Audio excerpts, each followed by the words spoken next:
right. We are back. Welcome to Actorspokee. This is our sit around talking about the movie segment.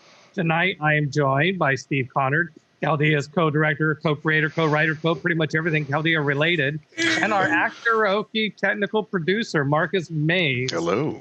And tonight, we are joined by our guest, the role player who created Torgrum, Darrell Judd, and the actor who performs Torgrum, John J. Bishop. Darrell and John, welcome to Actorspokee. Woo! Yay! Hey, thanks for having us.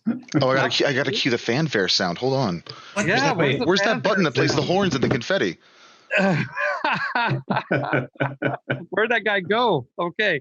Oh. You hire halflings and they just steal this. So, hey, before we get started, John, do you want to say anything, introduce yourself, talk about anything you're working on these days?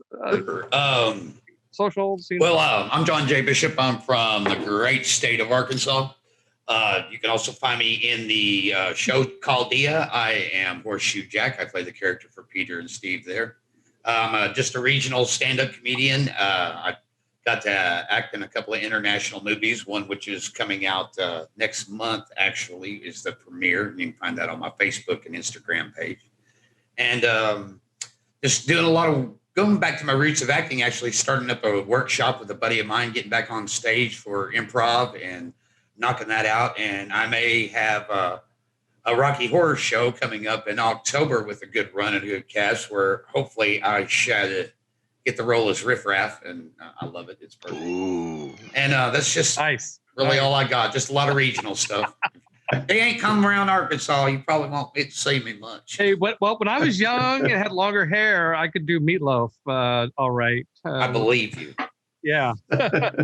So, hey, Darrell, same thing. You know, have you started any social media campaigns or anything lately? Social media, Facebook and Instagram, sort of. That's about it. I post photos of sunsets and stay out of the political postings because it's just more fun that way. So for myself, for role playing, I remember when Peter had longer hair because Peter was my first DM ever, and that started in 1979. So I was 5 years old. You're welcome. Do the math. I was my first year in college. We are a lot older than we look. Way older than we look. Like, people hear that and they just think we're bull-faced lying because they look. Yeah, but I've got that one ring in the drawer. I use it once in a while. It keeps me youthful. That sort of thing. Right. The precious. So hey, Steve and Markus, Markus, you want to say anything to introduce yourself to our watch?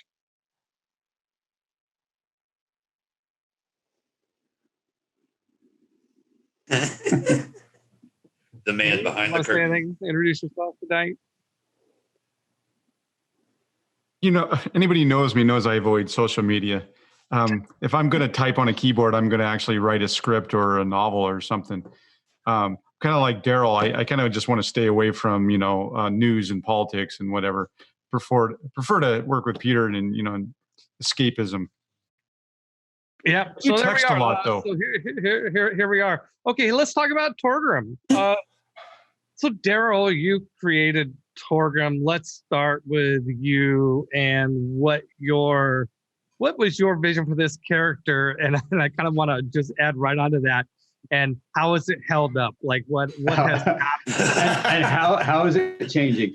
So my idea with Torgrum was one, a barbarian. Never played a barbarian before. So I thought, well, that could be fun because, being angry can be fun sometimes. And barbarians are pretty good at being angry. But I didn't want to be a typical, Nordic, horns on the, on the helmet thing. So I thought, well, a dwarf in Chaldea, especially, who is dissatisfied with the clan and the dwarven culture, has reason to be PO'd a lot. And so I thought, yeah, I could do this dwarf barbarian and kind of allow him to be this chaotic kind of character who, he's a leaf on the wind sort of character. He's just kind of gone around where the wind blows him and likes to try everything. He wants to be the opposite of how dwarves are in Chaldea. Dwarves are pretty insular. They're clannish, as it turns out, and try to let him be a little chaotic. However, being in the party that I am in, he keeps feeling like, am I the only adult here? He wants to be spontaneous and all this stuff, but he's like, okay, but there's a job to do, and let's so he feels like he's kind of herding cats once in a while. But two of the other players are in chat. Mistress Dax, Denise, and Gabriel, I think both are saying yes, correct, definitely. So that's been fun, actually. I've enjoyed that because Torgrum, he is gruff and he might throw out these kind of almost like insults when he's talking to his party members, but he really, really likes them and holds them quite closely. I mean, he can insult them, but if anybody else does, they're going to be picking their teeth up off the floor, kind of thing. So he's feeling pretty protective of his group, and it's like a mini clan that he actually enjoys being with. Yes, point out Xiaowin is also she was on the she was on the chat earlier. I imagine she still is. So John, now the question here for you, John, is what Darrell just described in the process of going from that in his head to how he played to a script to you performing a script with me as your director. You think that through? Do you think all that information that Darrell just conveyed, was that totally new to you, or do you think it fits? I think you cast the right freaking guy. That's what I think.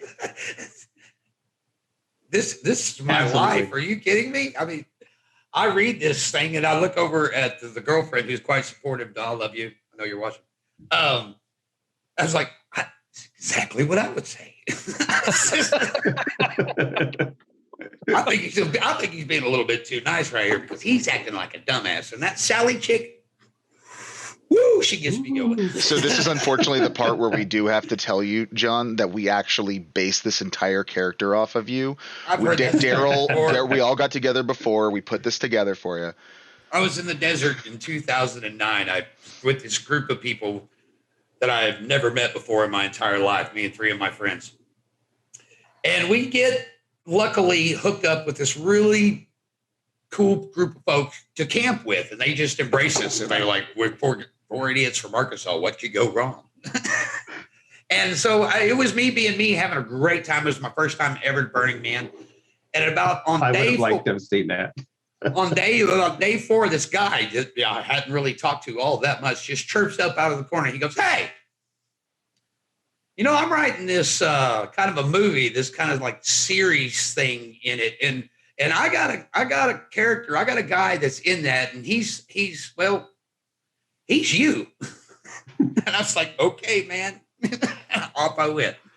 Lo and behold, about 4 years later, I get this message out of nowhere saying, hey, you remember me? I'm like, yeah, I remember you. He goes, will you be Horseshoe Jack in Chaldea? And that man was Peter Adkison. And so I love it. Oh my gosh, I had no idea that is the origin story. Yeah, that's how John and I met. Oh my gosh. That's fantastic. The first time I went to Burning Man was the first time Peter went to Burning Man. We went to the burn together.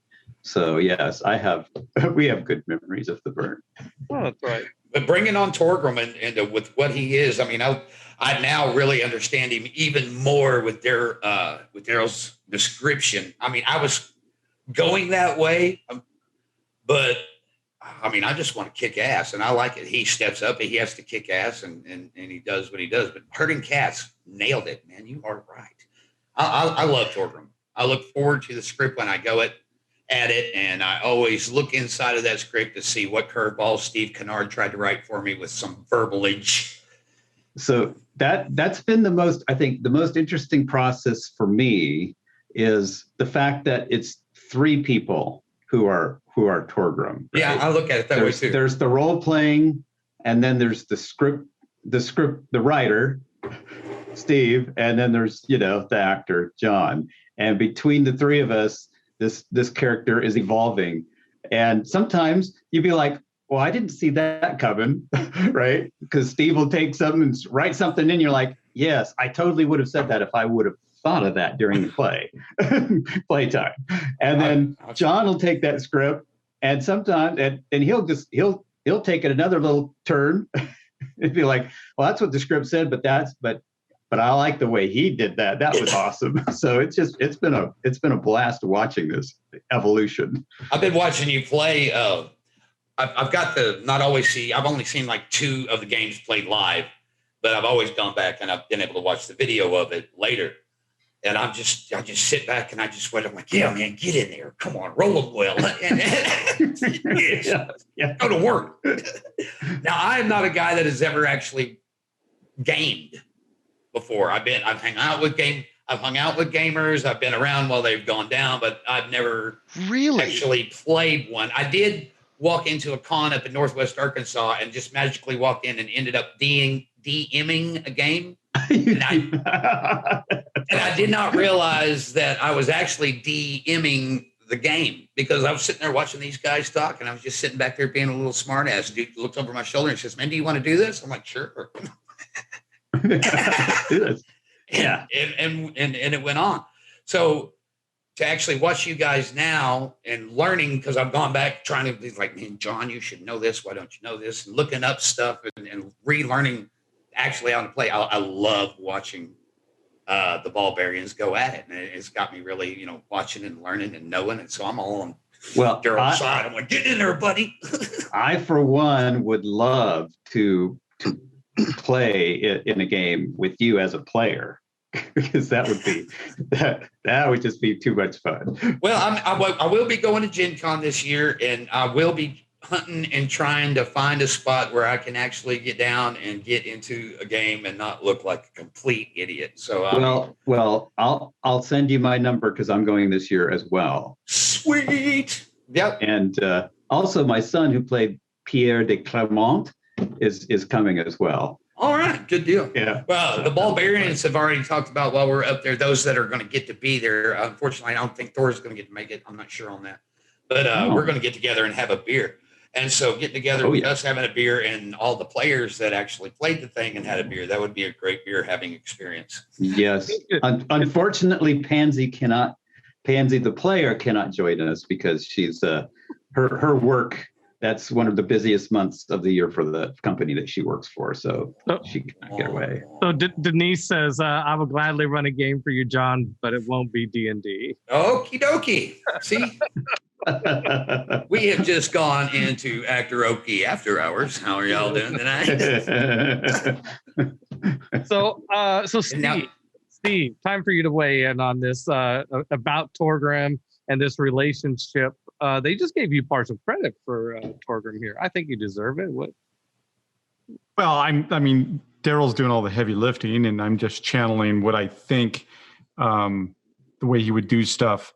I always take he always has great lines. I usually get 2 or 3 in there. They're exactly what Darrell says, and then I sort of hopefully do what he would have done. But I have to change the dialogue a little bit here and there. I mean, this week when I did all the actors' notes, there were so many lines. I'm like, oh my God, I got to pull out just the ones that really make sense. It's funny, John actually had one of the best lines in the entire script, and he did it impromptu during the actor studio, which was like, okay, yeah, he obviously gets it. The part where you said to Armando, everything you do is an AOE. I thought it was a pretty funny line. I literally laughed out loud when I was watching watching the directing of that, and you threw that line out there. It's just, yeah, because I had already read the script, So it's like, yeah, that was just totally off the cuff. That was nice. That's one thing I love about working with Peter and Steve. Everyone, they keep me reined in pretty doggone good, but every once in a while they'll be like, all right, let him go for a second.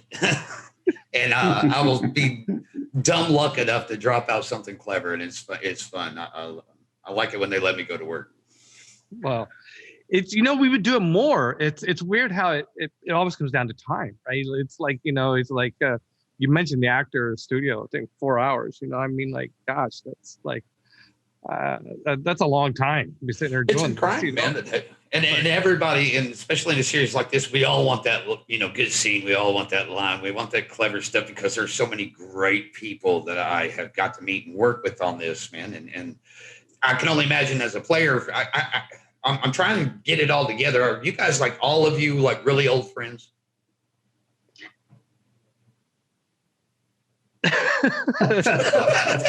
Yeah, I'm the oldest friend. Sorry about that. You're the oldest friend? Yeah. It varies. Like, everybody's a different story. Every relationship, its own story. Because I love watching you guys play.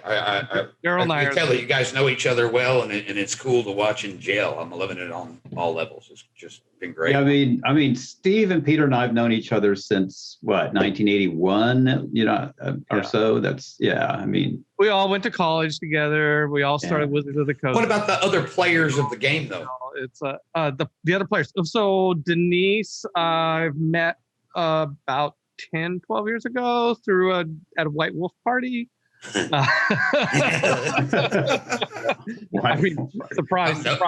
I know what I'm Googling later. And I met Gabriel in the 90s. He's always been, he was a retailer back in the days. And, he's a colorful fellow.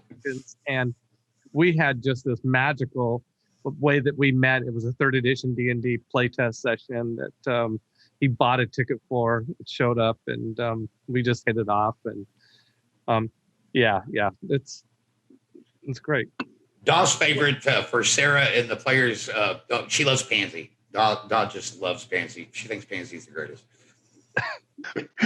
Well, it started too with Xiao Wen, who is kind of a quiet player, but when she says something, it's usually out of the park brilliant. And she won the award for best character backdrop, background right off the bat. Right. Like, well, I like bees, and I got kind of out of control with the bees, and some deaths were involved. And you just, ever since then, like there's no way it was not going to bring bees back into this series after an intro like that. Had to be a bee. Well, then Tanel loved it so much that she did this amazing bee art as well with all the acrobats and everything. Oh, also, again, a major shout out to Tanel again. The art in this episode was fantastic as always. It's just really so good every time. Like, getting to see it while it's happening, but then getting to see the final product with the narration, with the sound effects. It's so good. I find myself checking out her hand while the game's going on. I watch her hand. Right. You watch what you're watching doing there. So Tanel will be at Gen Con, I believe, as well. Yes. So she is, definitely part of the clan. That's right. Yeah. Tanel will be at Gen Con. Yeah.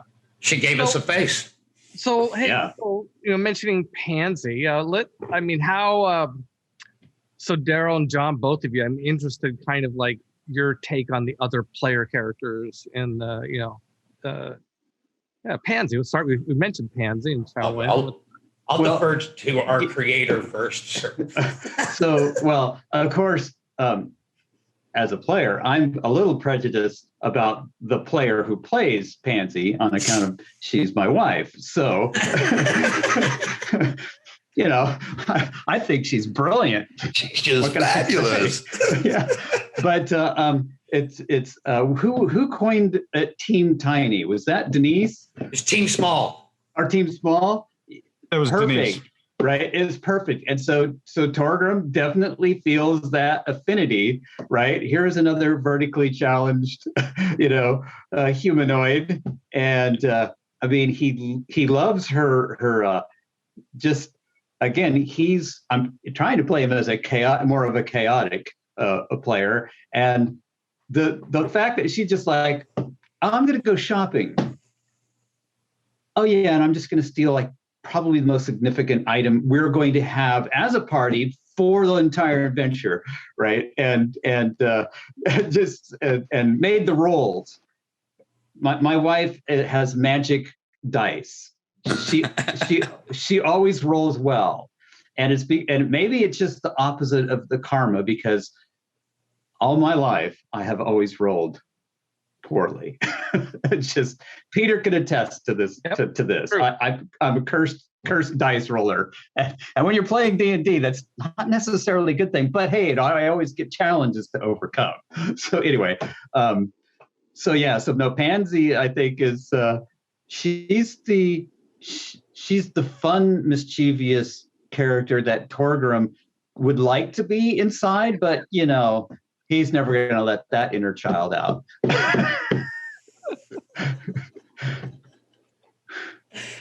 You just described my girlfriend.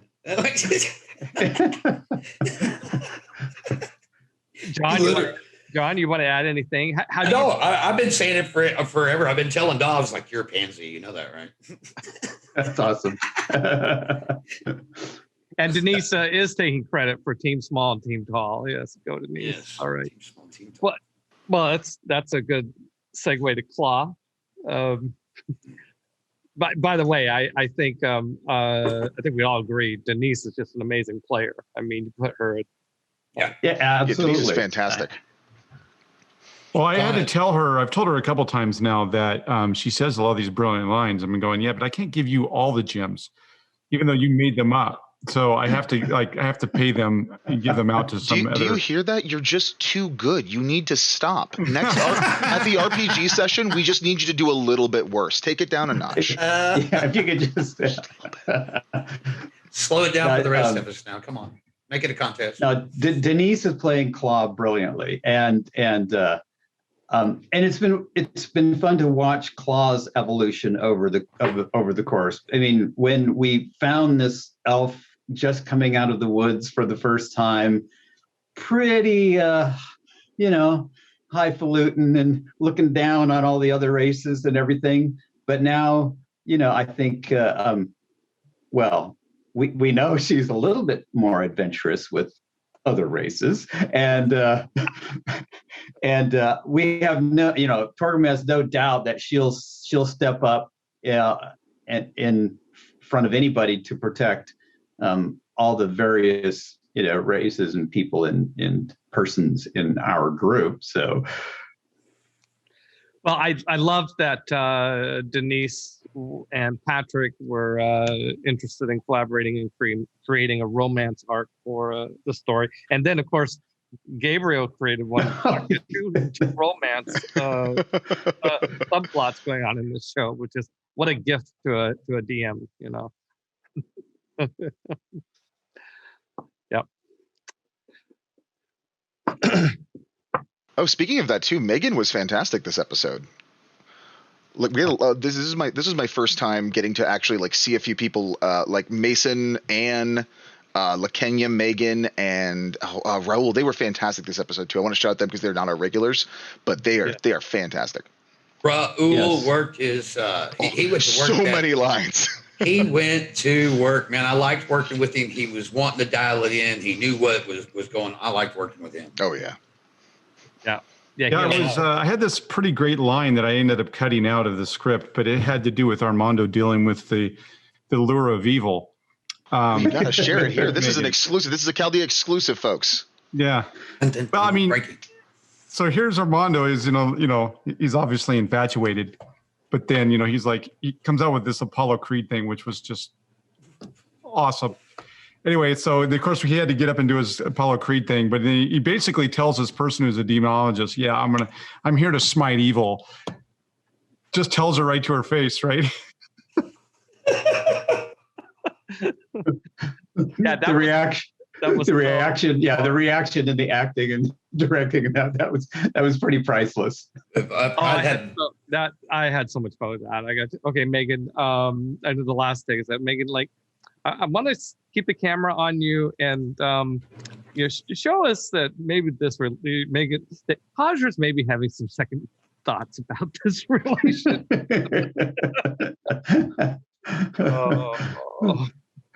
Yeah. And Megan is fantastic. Megan Yes. Rubati, who's basically a Babylonian squire in our principal storyline. Yeah, she runs around with Sarva, who's one of our main characters, and we just love working with Megan. She's great. Can I tell a little story about her audition? Oh yeah. So this is for the audition for Rubati, and Peter had came to me beforehand and said, I already think I know who I want to play Rubati.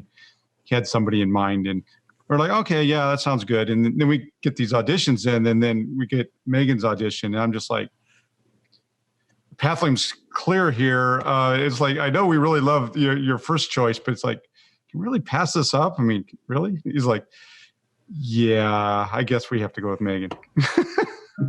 Yeah, her audition was amazing. She came out, she was fighting, and she was, it was incredible. I'm like, okay, there's Rubati.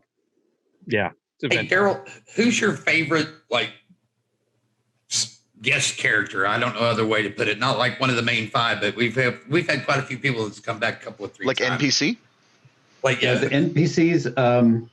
Gosh, that could be a little hard.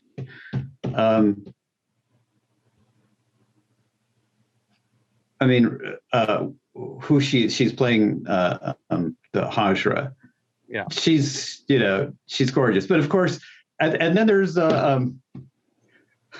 okay, now my age is slipping all the names. Adrienne playing the tall, Amazon. Yes. I mean, she's and I've known her for a long time too. So that she did that character so well. I gotta like the young guy who's doing Cosmo the Magnificent. His voice, his voice is magic as far as I'm concerned. Owen, yeah. For that character, Owen, yeah, and yeah, and he's got the accent down really well too. Yeah, I mean, he's so Cosmo, right? So I think all the NPCs actually are just fantastic. They could, could all be major players. And Javion is Augie. Oh yes. And you just stole my thunder. That's so exactly what I was going to say. Augie, I love Augie. I can't wait to meet Augie. I just want to give Augie a hug. Yeah, Augie almost feels like one of the other players, because he's like around. He's in every episode, and you almost consider him part of the main crew. And I hate to love and I love to hate Sally. My God, that woman does.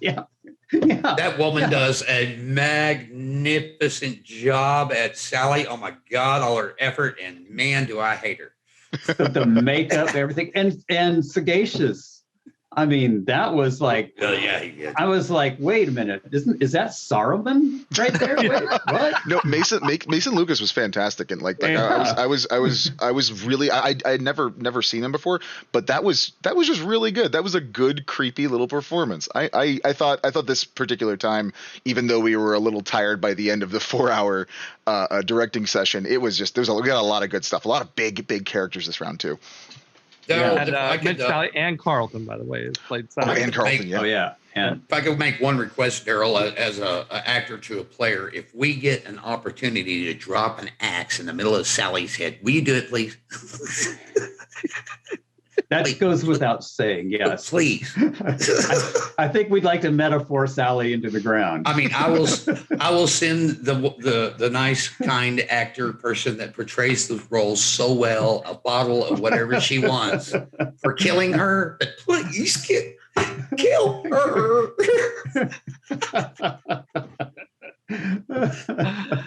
I'm trying to think of worst case scenario. You kill Sally, but then Sally haunts Torgrum the rest of the campaign. So I see that look on Steve's face. Oh no. God, that would suck. Oh my God. Yeah. She follows us into the land, into Iran's land of the dead. All right. I really don't like this possibility. Make it look like an accident. Bump her off a cliff. Oh, I can't wait for next week. Oh my God. Sally's about to do some shit. You know who she is. I mean, she did. We're about to go into a very serious situation, and Sally's going to do some shit. Yeah, she's definitely up to something. I love that actor, boy. She nails it. The way she paints her face and gets into the wildness is just she. Oh yeah.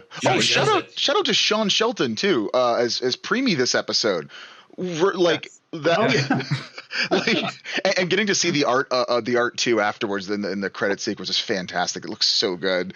I would really like to know what goes through an actor's mind when he gets the call that says, "I'd like you to play a cherub who's on fire." I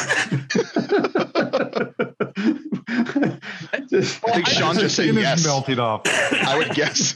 I don't think that's that unusual for Sean. I don't know Sean, so I mean, I was just okay. Well, Sean, a typical Saturday night. What He's do you a monster man.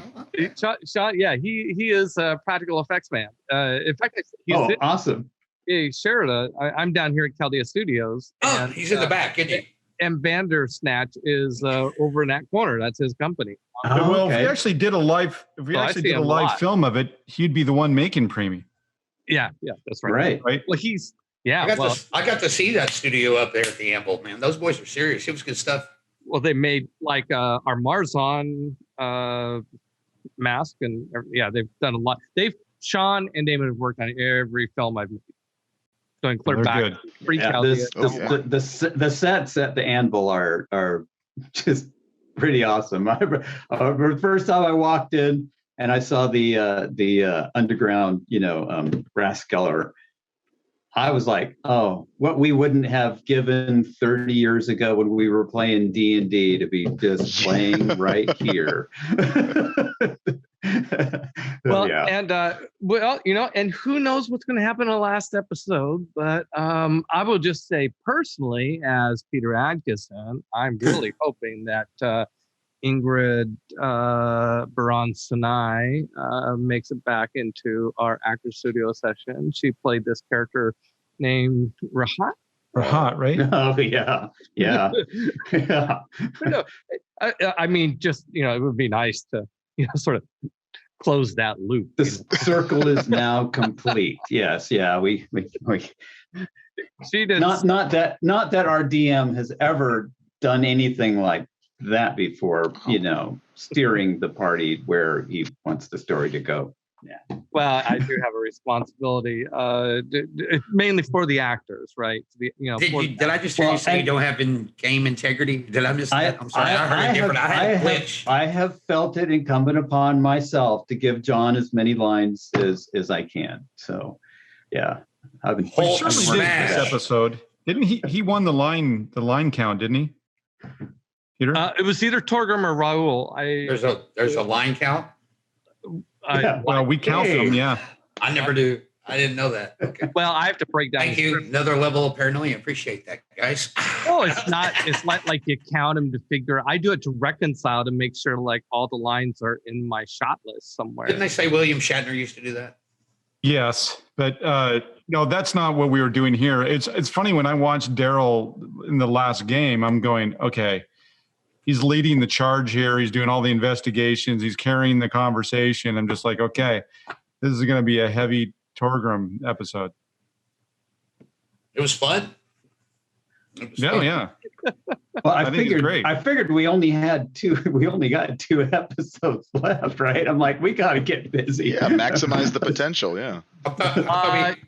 Torgrum had 38 lines and Rosine had 37. So that how many episodes are there? I thought there were 8. 6. Oh, well, one more. Hell. Oh, yeah. I just felt a little chest pain. Oh. It's like shock. I thought we had a couple more. I know. I know. Yes, put an axe in Sally's head. I'm trying to figure out how after all of this is done, how our group is going to rope Peter into some online DMing sessions for us. Because you never know. Because it's a great party and good characters, and we want to continue. I thought it was have like the Christmas special, right? The Chaldea. There you go. It's just you're gonna have to come to Seattle. No, I'm tired of doing all of this. We're gonna. Come up to Seattle. Can we knock this out in a week? I mean, Yeah. I mean, let's do this. So I got to say, continuing on with the other characters, Yes. both Gabriel and the gentleman who plays Armando, I don't recall his name. Rennie. I love that combination too. That is just fantastic. He is very expressive, and the way he channels Armando, and of course the way Gabriel brings Armando to the table is mind-blowing. I like picking on him. Well, yeah, I mean, he's a bard, you know. Well, Gabriel, what are you gonna do? Remind him every time that I can. You're a freaking bard. Gabriel right? is such a dear guy. You know, he's just such a dear guy, a dear friend, and he plays and he does musicals. I mean, he plays stage, and he's got a singing voice. He loves to act, and it's so nice to be able to have him bring that. And I think we were a little worried about knowing that Gabriel actually can sing really well and was going to do that at the table. I think I was a little worried about how any actor would be able to follow that up. But I think Rennie's done really, really well. Yeah, Rennie knocks it out of the park. He brings his own element to he does. Character on top of what the raw material that Gabriel gets for him. And, this week he always, the thing that Gabe likes to do is he likes to prep. And this last game, he decided to do the Apollo Creed. And the thing was, he didn't actually do it live as part of the game. He did it as part of I don't know we're rolling hit points and, taking care of what level are you taking? I'm taking Paladin, right? So I'm like, but it was so cool. I had to figure out a way to put it in the story. Of course, as soon as you do that, you know that Rennie's got to deliver it. But well, and your solution was good for that because it also, stirred up created some conflict for the romance too. So yeah. I mean, it can't all be smooth sailing. I mean, you could just do a sitcom about the romance between Armando and Hajra, right? I mean, it's such an odd couple. Well, I think the thing about, we talk about the different characters, the thing about Armando, he's got a bit of an innocence to him, right? Yeah. I mean, he's just putting it out there. Here's, it's on my sleeve right here. Here's what I'm thinking, right? He's just, everything is a performance. That's why the joke was so good. Everything with using AOE, which is sort of true with bards. I think he's a great character. Fantastic character. I mean, it's like the playment plan line from the episode, the episode before. That was like, wow. And then there's Calcimera. Yes, Calcimera. Both the player and the actor. Again, I think the pairing off of all the players and the actors is I guess we give that the credit to Peter and Steve for for casting and stuff, because it was flawless. Well, that's all Peter. I get he did all the casting, but yeah, he did a great job. I think it turned out really well. Well, thank you. That was there was no in terms of players, you just I don't know, I just trust D&D players. Like, if you just you can take good players and throw them together, and just you don't have to have much, you don't try and control it, right? I think the best games are collaborations. Yes. I said about actors, like when I went to film school, I remember a class on directing actors. This teacher told me that the best performances are a collaboration between the actor and the director. Well, I think the best game experiences are a collaboration between the players and the DM. It's the same sort of thing. And so I think the dagger, Pansy's dagger, that was never planned, right? That was like the first session. Shawin was like, I'm going to steal something, and I'm like, okay, let's it's not just going to be a pouch full of coins. It's going to be something interesting. Let's steal a magical dagger, and Steve just ran with it, and we just started adding ideas to it. Well, as the game was going on and she actually made the roll, you remember the whole scenario when she made the roll and actually got it. I'm in my head as the world builder, I'm always doing this world building, working on IP stuff. I'm thinking, clearly she just stole the worst possible thing she could possibly steal, right? It's worst possible thing? Well, you know what I mean. I mean that in a sense of like it stole something dangerous, or it wasn't just like, as her comment was, it's just a dagger. No, it's not. No. Lovely performance by Sarah. I could just picture her in mind.